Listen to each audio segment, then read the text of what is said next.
the podcast, everyone. I'm your host, Tamara. Today, we are talking about a fun thriller mystery suspense title. I don't know. We read the book and we are here to tell you about it. Yeah. If you would like to see this in video format, you will have to come over to Patreon and sign up. And of course, you will skip the commercials that way as well. So don't forget, you can also join me and my two co-hosts over on the Book Clubs app for even more book chats. Please subscribe and like the podcast wherever you're listening. And if you want to reach out to me, you can find me everywhere at Shelf Addiction. Joining me is featured co-host Classy from the Bookish Virtual Assistant. Welcome back, Classy. Hi, Tamara. That's a mouthful. That's all. It's a lot. It is, especially when I'm saying them out of order. But anyway, yeah, no problem. Tell everyone where they can find you online. You can find me on Instagram and TikTok, Classy Green 1, Twitter, Classy Green, and I also have an account on Instagram, the Bookish Virtual Assistant. All right, now. So we're going to jump to it. As always with Book Chats, we talk spoilers here, so you've been warned. So today we are discussing the book The Lies I Tell, written by Julie Clark. The audiobook is narrated by Anna Caputo. Yeah, Anna Caputo and Amanda Dolan. Published on June 21st, 2022 by Source Books, Landmark, and Audible Studios. The hardcover comes in at 302 pages, and the unabridged audio is 9 hours and 12 minutes. Classy, would you kindly share the synopsis? Yes. 2 women, many aliases. Meg Williams, Maggie Littleton, Melody Wild. Different names for the same person, depending on the town, depending on the job. She's a con artist who erases herself to become whoever you need her to be. A college student, a life coach, a real estate agent. Nothing about her is real. She slides alongside you and tells you exactly what you need to hear, and by the time she's done, you've likely lost everything. Kat Roberts has been waiting 10 years for the woman who upended her life to return. And now that she has, Kat is determined to be the one to expose her. But as the 2 women grow closer, Kat's long-held assumptions begin to crumble, leaving Kat to wonder who Meg's true target is. It's a good synopsis. It is a good synopsis. Yeah. So, a moment ago, I was kind of stumbling over the genre. You know, I'm a stickler for the genre. Yeah. I am. So, I said thriller, mystery, suspense. I'm like, I don't know. Right, because yeah. Well, it was a little mystery. There was a little mystery with, who was stealing money, but that really wasn't that was a second or a subplot of the story, because that wasn't, the main story is the grifter and getting back. But yeah, it was a little mystery in there, but I don't know. Thriller, I didn't get thriller vibes. And suspense maybe either. At the end. Yeah. But yeah. I always struggle with these because it's not really any of the genres. No. To me, it's just an entertaining story. Yeah. I was thinking it's the same too, because I was like, well, we know she's a grifter. Well, we know. Yeah. So there was nothing to find out. I feel like at the end, we got clarity on the who, the what, the when, the where, the why on everything. But we knew from the beginning what she was doing. Yep. She was very plain about what she was doing. So there was no mystery there for either character. We knew exactly what they were doing and why. Yeah. Well, from the publisher, because I didn't read that first line because, it was from author Julie Clark. It says, from author Julie Clark comes a twisted con woman thriller. So they listed as a thriller, a twisted domestic thriller. So that's what the publisher is labeling it as. I like the domestic part. I'm not sure. Yeah. Of that thrill. and that was the thing too. And it's so funny because we are always on the same wavelength. While reading this book, I said to myself, do I really know what a thriller mystery says? Because what really defines a mystery? Mystery we got.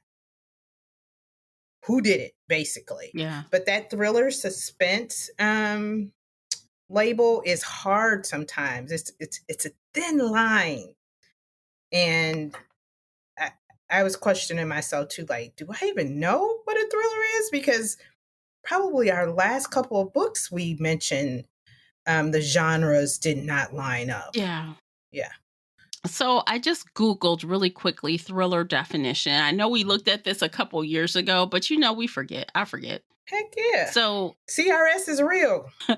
a thriller is a type of mystery with a few key differences.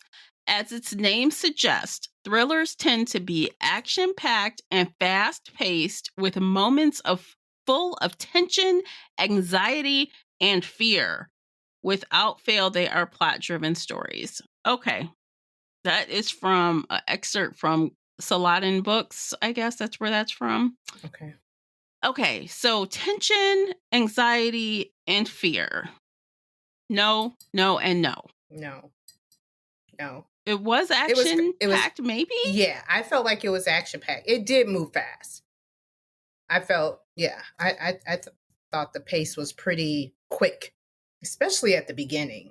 Okay, so here's another one from the authorslearningcenter.com.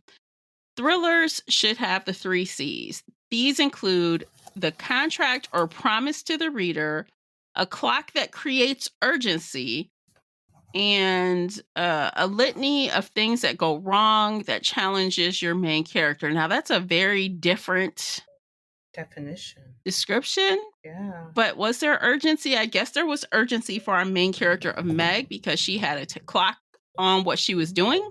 Yes, because they mentioned several times, like the governor or whoever, Ron, 17 weeks before election time. So yes. But nothing went wrong for her. Everything went right. There were no mistakes. No, she was meticulous. She was very, meticulous with it. Yeah. And there's a contract or a promise to the reader, and that is that her final goal was to take Ron out as he was running for senator, I think, or was he running for governor? I can't remember what race this was. Running for California State Senate. I went and looked up all the characters. Okay, so I have it up in case we need to look them up. Yeah. Ron Ashton, politician, running for California State Senate. Okay. Yeah. So I guess maybe domestic thriller is a little closer, but I definitely think it's suspense. I don't know. Yes. Let's look up. Please look up the definition. I mean, suspense is kind of like you're on edge. It's like, oh, I didn't really feel that. Okay, tckpublishing.com says 5 elements of the suspense in a story. Reader empathy, give your character something that the reader can identify with. Reader concern, affect emotional investment. Impending danger, escalating tension. What's the 5th thing? Of course, they make me click the website. Good Lord. And they lied. There's like 30 things on this list. Never mind. We're stopping there. Because they wanted you to keep clicking. That's what it was. But they no, did. I clicked through and they got me. Yep.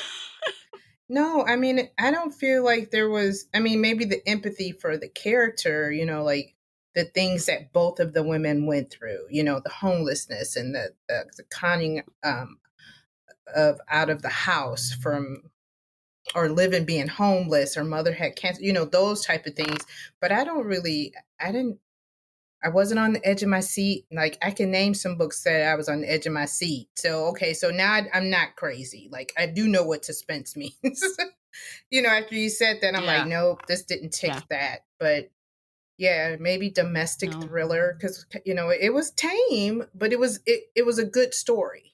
Like, I could see this being a good Netflix movie or a Prime or a Lifetime, depending on how they want to play it. Right. Exactly. Because honestly, so it was overall it was pretty tame. We got one bad thing that happened to Kat, but it was off page. Yes. So she blacked out and woke up. What happened? So it was Mm-hmm. off page. So nothing really bad happened to anyone on the page. No. So it's really mild in that respect. Yeah. But like I said, I was telling Classy before we started recording, I got through this in less than a day and a half. Yeah. So it was very fast for me. It was easy to consume. It kind of felt like popcorn type of thing. Like, Mm-hmm. it's not too intense, but yet things are happening. So it is definitely plot driven. Yes. But it does have some character development for Kat, not so much Meg, but for Kat there is a little bit. Right. There's an arc. Yeah. Mm-hmm. I think it was just easy. It was just easy. Yeah, it really was. It was yeah. So yeah, okay. One more look up domestic thriller. Let's see Okay. what's the difference between just a regular thriller versus domestic? Like, is it calmer? Is it see if I can find that. tamer? What makes a domestic thriller? Okay, this is interesting. This is from audible.com actually. All right, listens categorized as domestic thrillers, sometimes called chick noir or mommy thrillers, typically unspooled mysteries that revolve around families and are set at home. Maybe there's a missing wife or a husband with a secret or someone acting strange in the neighborhood. Okay. Hmm. I would this is more domestic thriller for me than regular thriller. No, not for you. Yeah, I mean, but it's not really about being at home. So, No. okay, so maybe okay, that's not it either. It's not a psychological thriller. Yeah, definitely not psychological. So yeah, No, not I don't. that. So this seems like this is one of those books where they weren't sure how to market this, and that was the safest Mhm. way.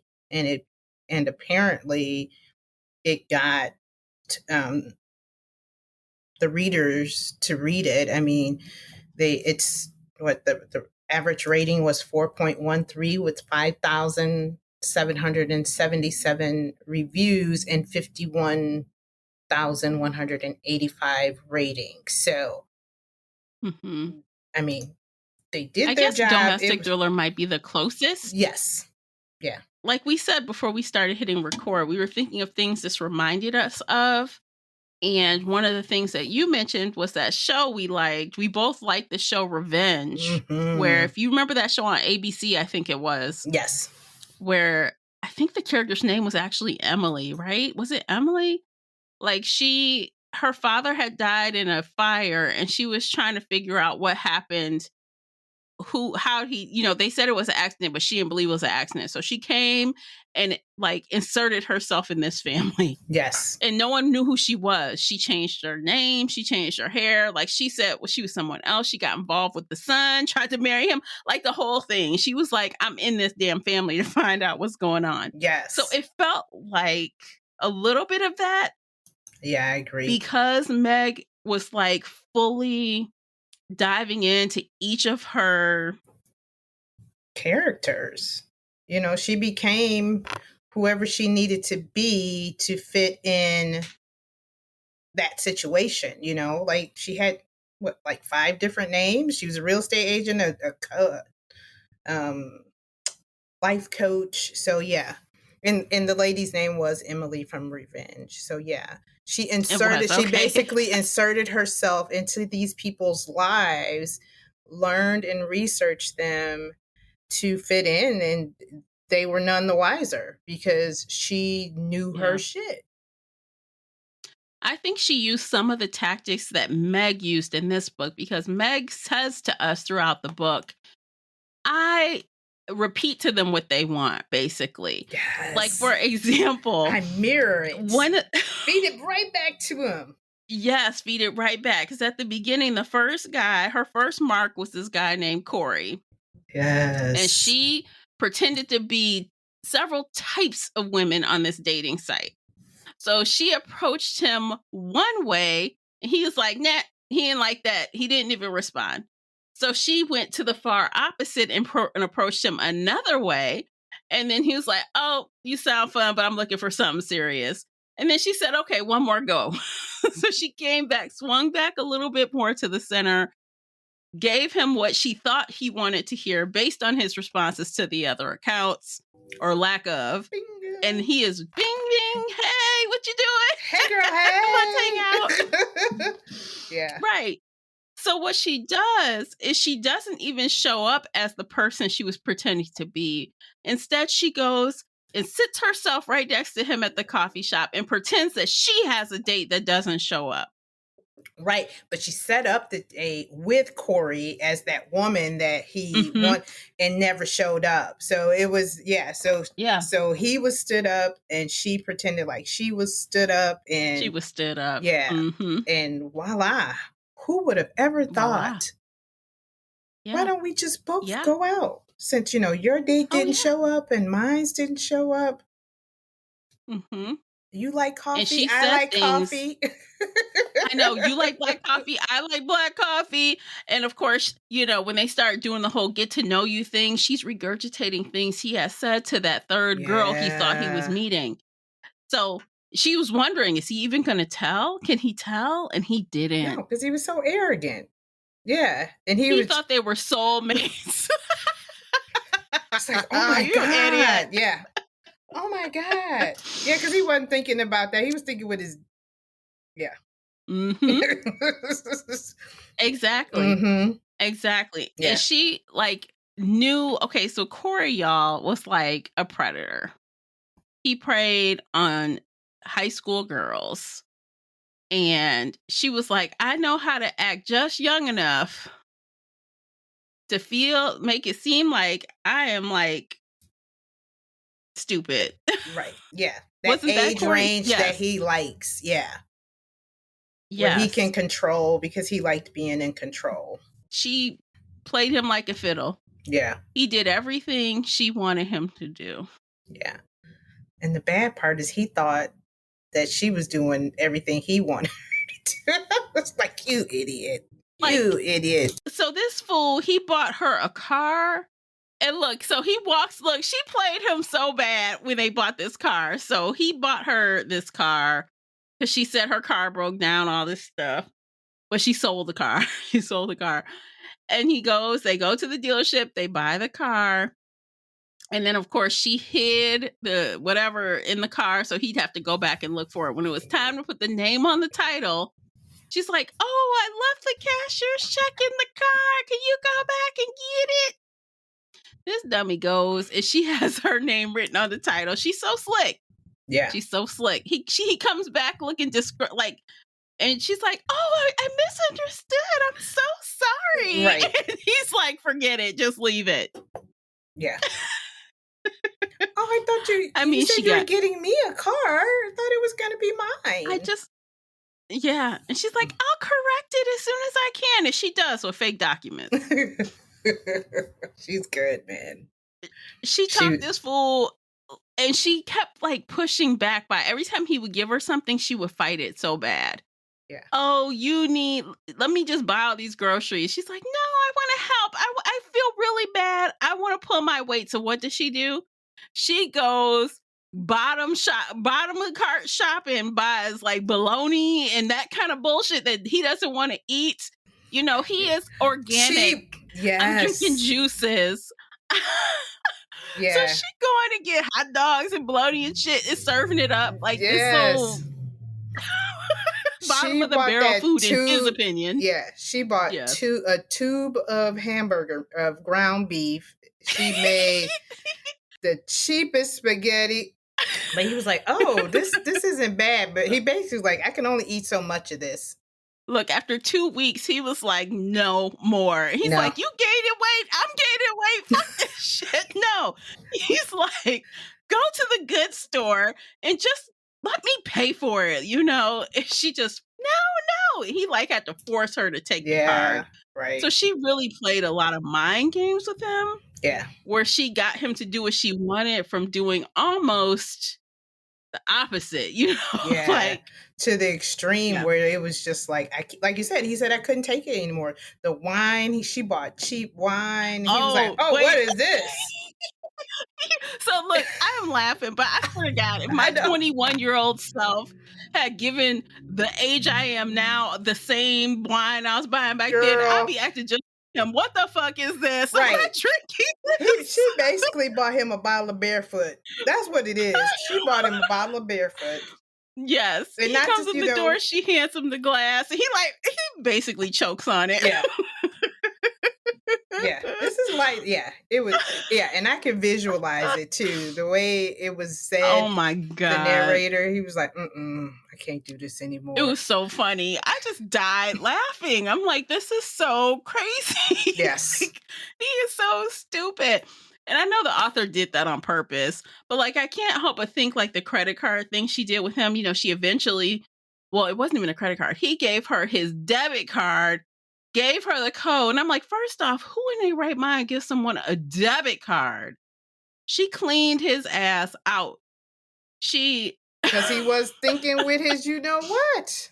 Well, because he was bragging to his boys, I come yeah. home, food is cooked, and sex is ready.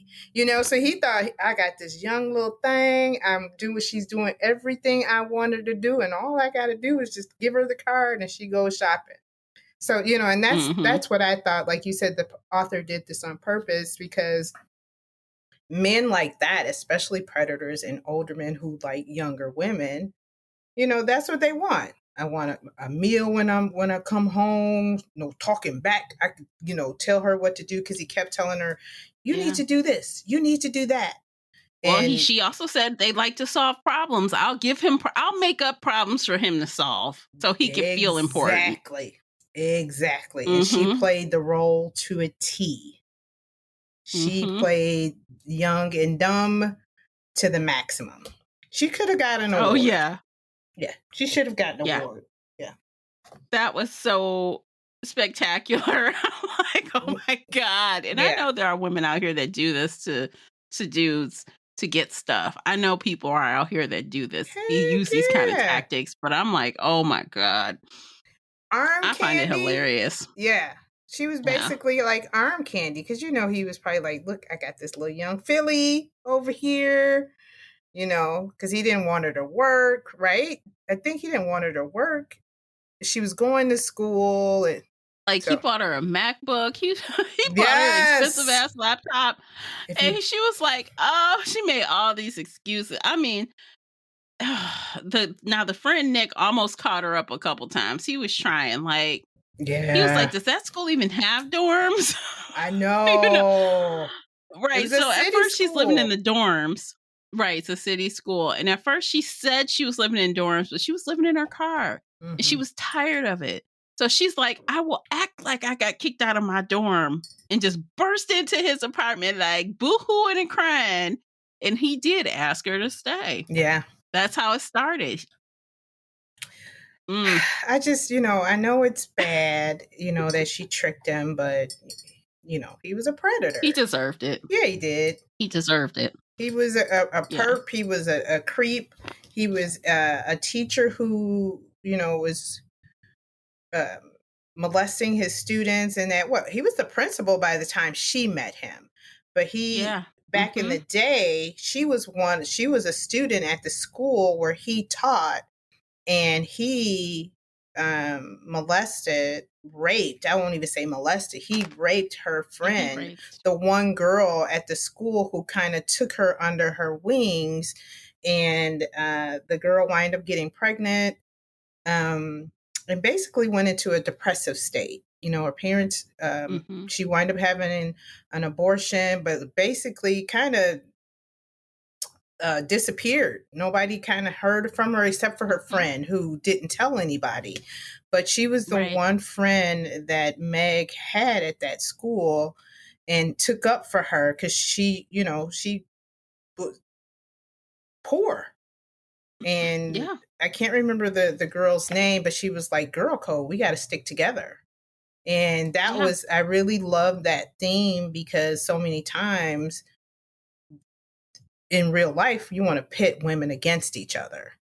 And I love a heroine who takes up for the underdog. And that's what this friend did. Yeah. And Meg took that to heart. You know, she continued that girl code. Right. Yeah. Corey was the test. Corey was the training ground, right? Yes. And she says that in the book. She's like, I learned all the things, all the manipulations. She learned that testing shit on Corey to see how far she could be, how far she could get.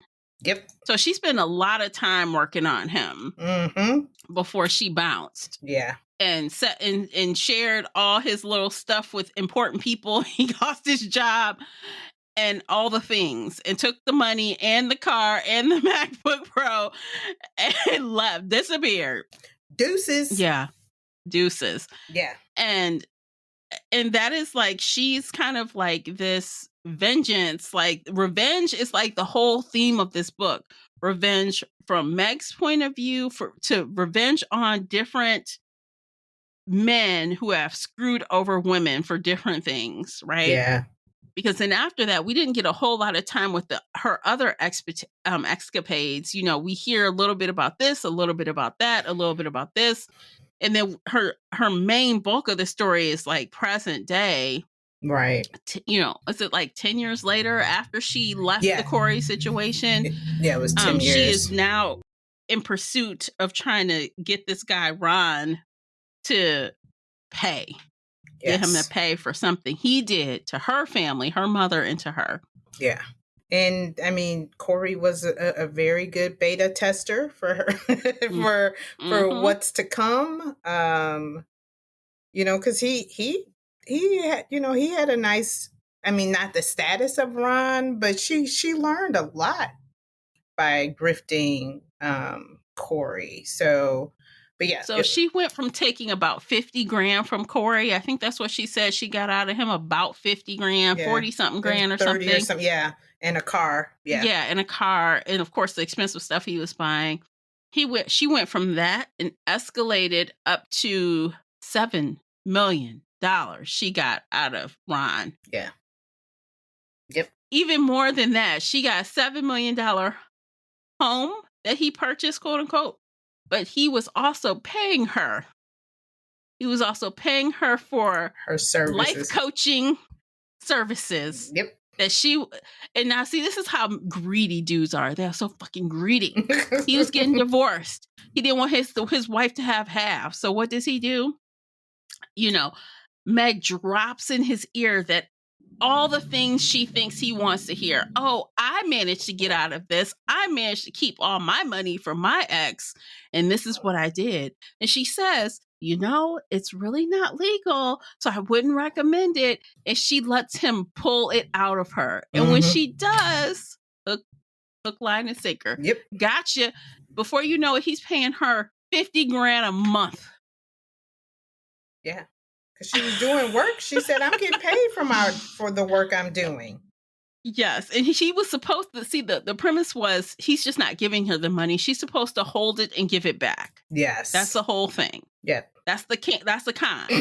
And to do this, to make it look right, he has to look like he's getting a makeover and doing all this stuff. So she comes and empties out 2 rooms in his house of valuable antiques and expensive arts.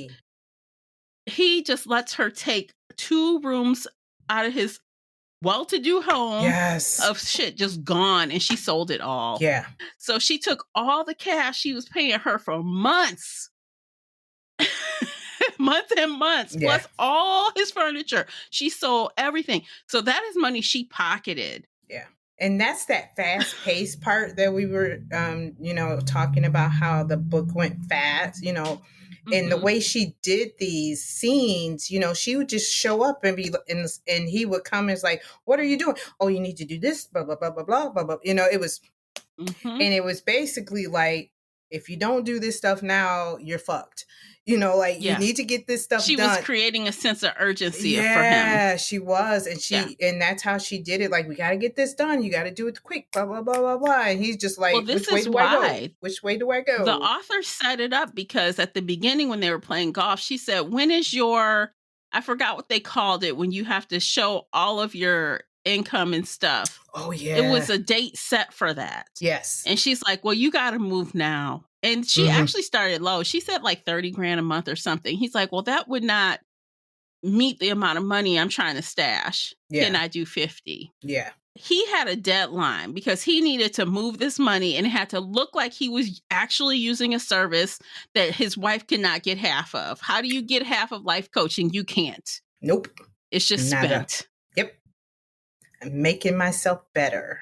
Yeah. And then on top of it, there was this house. Now, see, this is the dumb shit. This is why men are idiots. And this is why they should just stop being so fucking greedy. So there was this lake house or beach house or some shit that the wife wanted, and he just didn't want her to have it. He Nope. said, I don't even want it. I just don't want her to have it. Yes. So what does he do? He sells it to Meg for $20,000.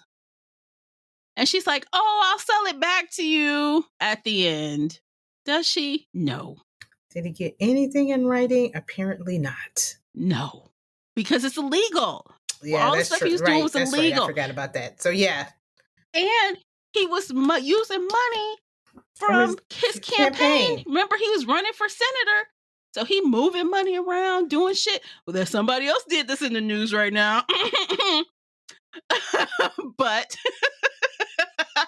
I noticed that. I'm like, Perfect what's timing. Yes.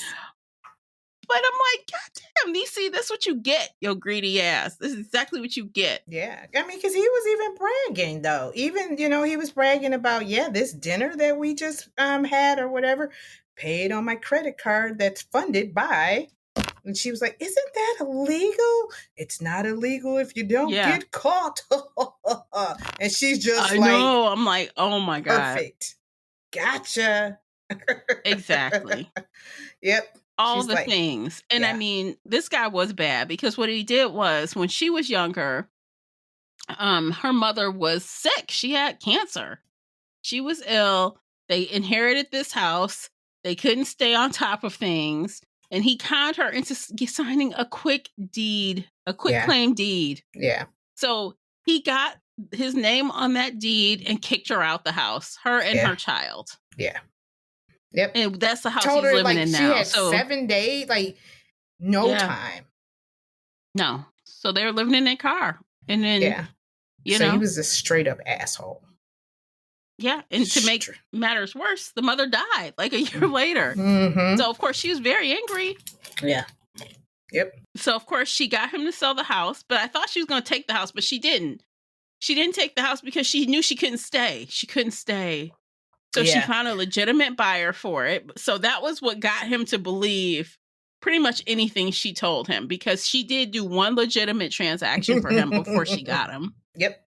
And he's like, oh, okay. And she kind of lied with that transaction, though. She was like, oh, they're going to, she got right. I think she got it. She sold it at like 200,000 less or something, of what the market value was, but he didn't know or something. But it was she wound up getting a nice profit off of it, or somebody profited. And that she pocketed too. She got the commission as the buyer and the seller agent. Yep. Because she yanked this couple from another agent and said, hey, I got this property that's not on the market yet.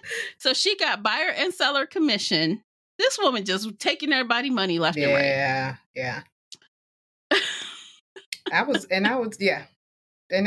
Just smart. Because what she started at, 18? Was she 18? She was like 18 when she met Corey, right? It was only like a year. Yeah, it was young. 18, 19. It was like a year after her mother had passed because she had been living in the car. So you just think 19 grifting. And now the levels 10 years later. Because like you said, we didn't get all the minutia and the in-between of what she did, but you can best believe you can follow she mastered her craft. Yeah. Each guy, she did a little more. She got a little more. Yeah. And she was like 29, I think, at the end of this when she was doing this. But she even lied. She said at the beginning, she had puffed up her resume, made it look like she was this big Michigan real estate seller from Ann Arbor. And when she first met Ron, quote unquote, he doesn't remember her. Right. He's like, this is a lot that someone has done to be 30. And she's like, oh, 32. Like, she lied. So she's like, I'll buffer a couple years, but yes, Yeah. Mm-hmm. Yeah, so she's doing the most. Yeah. I love that character. I love Meg. Yeah. I mean, she's great. Yeah. I love a good revenge plot. Yes. And not against another woman. And I mean, it does happen. I mean, that's life. But to like, I think we talked about this prior to the recording, where like, this is the kind of story I wish The Last Invitation kind of had, where, men that do bad, or husbands that, in the divorce, that want to win and treat their wives poorly. They killed them off. No, like, this is what I would have loved to see, that kind of society of, hit them where it really hurts. Their pockets, Yeah. Nobody's going to jail. Nobody, I mean, she could, but I mean, a good grifter. But yeah, that, I was like, this is what I would have loved to seen from, one of our books that we read earlier this year, where if we're going to revenge for women who've been treated wrong, let's do it the right way. Yeah. Yeah. So speaking of revenge, another storyline in this book is about revenge against a woman at first. Yeah. So let's take a break. We're going to take a quick break, and we're going to come back and we're going to talk about the second point of view in this book. And we'll talk about how she gets where she's going. In the meantime, do listen to these commercials. By listening to those, you are supporting the podcast. And guess what? If you don't like commercials, come on over to Patreon and you can listen without them. And also, while you are listening, click on over to Amazon and check out the book review journal, available now on Amazon. Stay with us. Today's episode is brought to you by the Shelf Addiction merch store. Check out all the bookish t-shirts, notebooks, mugs, and more. Don't miss out on these original designs, perfect for any book nerd. Support the podcast and visit shelfaddiction.com/merch and pick up your next favorite bookish item. All right, welcome back, everybody. So we're talking about revenge against women. So Kat starts her journey on a mission of revenge as well. Yes. Against Meg. Shall we share why that happened? Yes, please. Please share. Okay. Oh, are you trying to tell me to share? Yeah, I'll do it though. Because I was thoroughly entertained by this book. It's crazy. Yeah. So back when Meg was trying to set up Corey, one of the tasks on her list was to reach out to this newspaper or whatever publication that was local and drop some information on him, and also kind of aim them at Nick, his friend. So the person on the other end of that was Kat. And Kat was a young investigative reporter. She wanted the scoop, this big story. And she's working the angles, and she hears about Nick. And instead of doing things the smart way, she decides to go on her own, because it was kind of hinted like, oh, he won't talk to a reporter, but he might talk to some girl who just happens to be there, right? Mm-hmm. This is where he hangs out. Yep. So she meets Nick at the bar by accident. Again, kind of a setup. Right? She knows he's going to be there. She's kind of waiting for him to be around. And she's just talking to him. And before you know it, they're drinking. Serves a drink. She's trying to get specific information. She's on a deadline. She's supposed to leave and go get a quote or whatever the hell she's supposed to do. But instead, she's like, I'm going to stay, because he tells her, I'll tell you everything I know about Corey if you stay and have a drink with me. So this dummy leaves, goes outside, takes a phone call, comes back.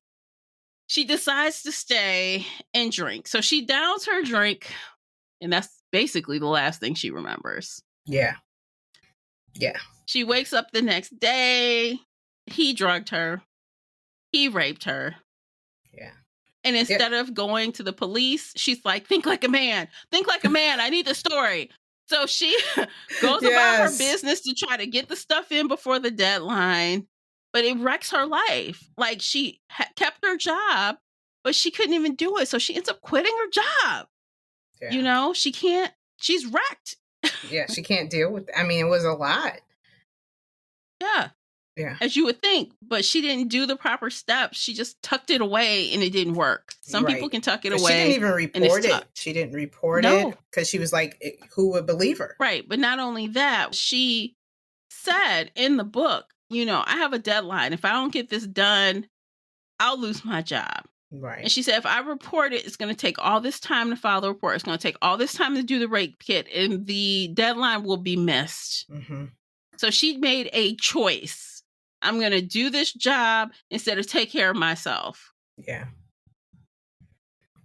And that bit her in the ass. Yeah, I'm going to say, and what a price to pay. Yeah. Yeah. And she paid a price. Yeah. A big one. Because she struggled. I mean, throughout the book, she constantly mentioned that, she couldn't sleep. She had trouble trusting people. And like you said, the revenge of another woman. So she was basically on a hunt for Miss Meg. She put a Google alert on this woman's name. And lo and behold, 10 years later, pops up. Her name because she thought she set her up. Her point of view at the time was, how could you send me to meet with somebody that did that, right? Yeah. That does that. Yeah. And that was an assumption she made. Right. And now that I think about in retrospect or in hindsight, she's probably thinking she knew because she told me to tell this, here she's giving me this scoop, but the scoop really was about Corey being a predator. But, but when you're in that situation, your mindset is just like, all of them are predators. And she set me up. So, but yeah. Yeah. And she spent a majority of the time talking about that, of how, and I was wondering, like, how is this, but I do see now that the constant mentioning of it was important. At first, it was just like, oh, here we go again. But then as I went on in the story, I'm just like, but she's letting us see from a woman's point of view how it affects their lives. It's a constant thing. Just when you think it's over, you're not thinking about it, it rears its ugly head in little normal situations. And, and that was relatable. And that's something with these two characters, I liked them. I liked both of them, you know? So, and I think that's what she created with the character development, with those little simple lines. Think like a woman, think like a man, girl code, the constant thought of her, the rape and how Meg was homeless, and those little things. At first it becomes like, oh, it's redundant. But I think it made their characters more relatable. Yeah, not just that. I mean, I didn't feel it was redundant personally, but I knew that I think sometimes when Kat would bring that up, it was just to remind me, the reader, what her motivation is. I don't think we wanted her motivation for doing this to be lost. And it came full circle because she infiltrated Meg's circle like Meg had done to others. Yeah. And then the whole time she's getting to know Meg, she's hanging out with her, she hires her, she's seeing a different person than she thought. Right? Yeah. And the more she digs, the more she learns about her. She is like, I don't think this is the person I thought it was. Right. She genuinely enjoyed her company. Yeah. Like when they went to the concert, it was just like, I'm having fun. She's, she really got to see her in a different light. And then I think the big growth spurt for Kat's character came, after we got to the end of this whole ride and she got to read Meg's books. Like Meg left her the key to the city. She left everything in writing about why, who, what, when, where, everything, all the things. Yeah. And she realized, Like, what's the motivation? What is the purpose? And, she could tell that Meg was doing good things for people as she was screwing the guys that deserved it. Right. She was a little Robin Hood. Yeah. Yeah. Basically. Yeah. And so it changed like toward the end, right before the whole reveal of, what she, when she got the answer she wanted, she knew that she was screwing over Ron. She knew it. She just didn't know how. And at Right. one point she was like, I don't even care anymore. I just hope she wins. Yeah. She's like, I don't even care about that other stuff. I just want her to win. Because she knew she was doing, Right. she knew she wasn't just doing stuff for the sake of doing stuff. Right. Like you said, the motivation, there was reasoning behind it. It was a purpose. It wasn't just, he's got a lot of money. I'm just going to take his money. It had nothing to do with that. Yeah. No, it was to punish these dudes. Yeah. And I'm going to get you where it hurts. Yep. Yeah. Yeah. So Kat had a lot of character growth, I think. During this whole thing, she was taken advantage of from the boyfriend that she trusted. Oh, yeah. And her boyfriend was a gambling addict. He was supposedly in recovery, but he turned behind her back, racked up $31,000 in credit card debt on a credit card she had no clue about. He totally fabricated, he defrauded her. Yeah. And made this credit card debt. Well, and not just, and the sad part is she was already helping him pay off a gambling debt. Was it like $15,000 that she was helping him pay off? This was her fiance, guys, not just her boyfriend. And she writing articles about makeup and popcorn topics to help pay his debt. Yeah. And when she wanted to do this like more serious, hard-hitting, investigative stuff, and she would have to not write as much so she could hang out with Meg and get the scoop, he acted like he was pissed off. And she's like, excuse me? Right. I'm helping you pay your debt, sir. Yes. Yeah. Yes. Yeah. So even at the end of that, Meg helped her and she got rid of her debt for her. She gave her the money for it. Wow. Because her boyfriend was so slick that debt seemed somewhat legitimate because he paid her bills a little bit on there. He paid for the rent and he paid some utilities or something on that credit card. So it was harder to prove that it wasn't hers. Yeah. Right? Yep. So and he was a cop. He got her in a whole load of trouble. Yeah. Oh, yeah. Yeah. And it's just like, ugh. And his specialty was that he was supposed to be investigating con artists and scams and all of that type of thing. So he knew exactly what to do, how to do it. Yeah. So he tried to claim like he didn't want her to get involved or to investigate Meg. She's going to do this and that, but she was the perfect cover for him. She was the scapegoat. Yep. He's like, she did it. She did it. Mm-hmm. And then, of course, thankfully, Kat's smart enough to finally it was you. Connect some dots, and she found some evidence that proved it. Yeah.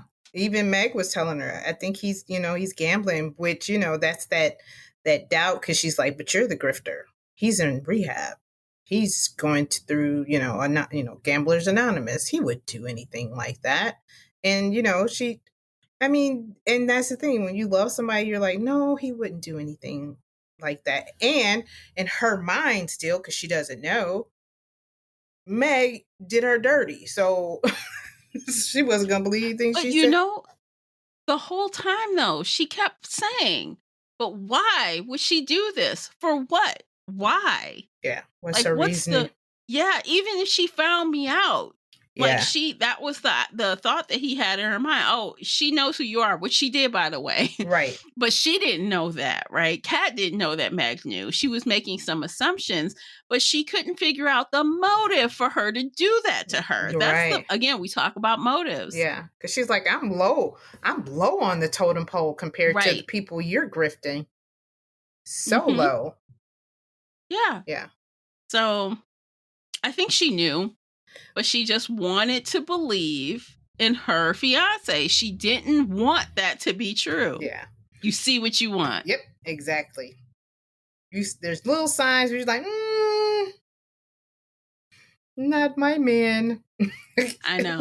And the final stretch of character growth for Kat, is she turns into a Meg 2.0. At the end. She takes all the notes from Meg and she says, "Hey, this is a how-to manual she left me." She sells her stuff, gets rid of her apartment, and she is off for her own revenge on Nick. Dun, dun, dun. That's how it ends.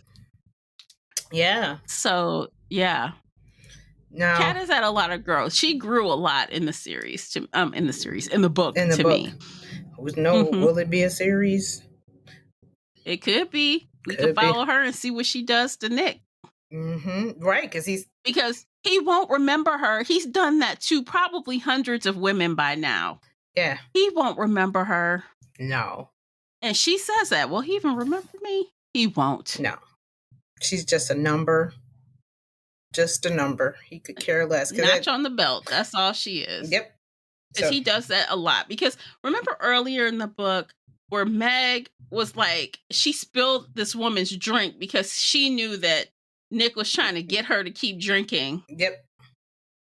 Now, she didn't know he had put something in it. Right. But she knew he was sleazy. Right. I think she elbowed the drink and there's and the drink and she knocked over the drink, but it was also a deflection so she could slide that credit card in her pocket because she had a 2-for-1. Right. And he was like, "Give Corey his credit card back." And she probably should have said, "Yeah, mind business." Right. Mind your business. Nobody tell you. Yeah. But yeah, it was a very good, fun story. Yeah. I like the characters. It's been a while since I've said I enjoyed these characters. I was looking forward to what was going to happen to them. Where there's been some stories I'm like, I don't give two farts what happens to so and so. But this one, it was just like, I want to know. Like, it was almost like you want a happy ending, like a romance. Like, are they going to get a happy ending? Somebody have a happy ending. And yeah. So. Yeah. So, yeah. Okay. So the audiobook narrators, did you like them? Yeah, I enjoyed them. I had no issues with them. I could tell the difference between, Kat and Meg, and I think they did well with the male voices. So yeah, I enjoyed them. Yeah, same. No issues. It was fine. But it's not like they stood out as spectacular either. Like I wouldn't recognize their voices. You know what I mean? Like, so they did very good, but not to the point where I'm like, oh, who is that narrator? I want to look for more from them. Right. Yeah. Not to that level for me. No. They did it right. They didn't make the story horrible. They made the story, it was enjoyable. So yeah. Okay, let's rate this thing. Are you ready? I'm ready. Okay, do you want to go first? I'll go first. I'll give it a 4. All right, nice. Yeah. I too am giving it a 4. It's a strong 4. Yeah. I really had a good time with it. It was very fast for me easy and fast for me to consume. It was, while there were some heavier things happening in the book, but again, they were all off page, so that made it really easy and digestible, right? You don't really need any serious trigger warnings because you see nothing. No. we know, but we don't see anything. So, little popcorn read, real fast, day and a half. Fun. Yeah. Nothing stressful. With themes of revenge. Yes. Yes, exactly. Yeah. It wasn't stressful. It wasn't like I need a palate cleanser afterwards. No. Yeah. Easy peasy. Yep. All right. So I guess we're going to end that there. What's our next book? Ooh. All the Dangerous Things that came out this year. So that's what we'll be talking about next month. And of course, always you can join the book club over on Book Clubs. The link is in the show notes, and talk about it with us there if you want to share your thoughts on these books with us. And of course, if you don't like book club or don't like chatting or whatever, that's cool. We'll be right back here on your feed with a new discussion. All right, we're going to do our after show. If you're on Patreon, you already know what's up. If you're not, we'll see you next time. Take care of yourselves. Bye, guys. If you enjoyed today's episode and would like to show your support, there are a few things you can do. Head on over to Apple Podcasts and leave a positive 5-star review, or like this episode on your favorite podcast player. It seems so simple, but it really helps me out. You can share this podcast with other book nerd friends or on your favorite social media space. You can also join the Shelf Addiction Patreon family. For as little as $2 a month, you will help us produce even more awesome content for your ears. You can also consider joining the Shelf Addiction official Facebook group, where we talk all things bookish and more in a safe space. The Shelf Addiction podcast is a part of the Nerdy Maven network. You can also reach us via email at info@shelfaddiction.com. Thank you for listening.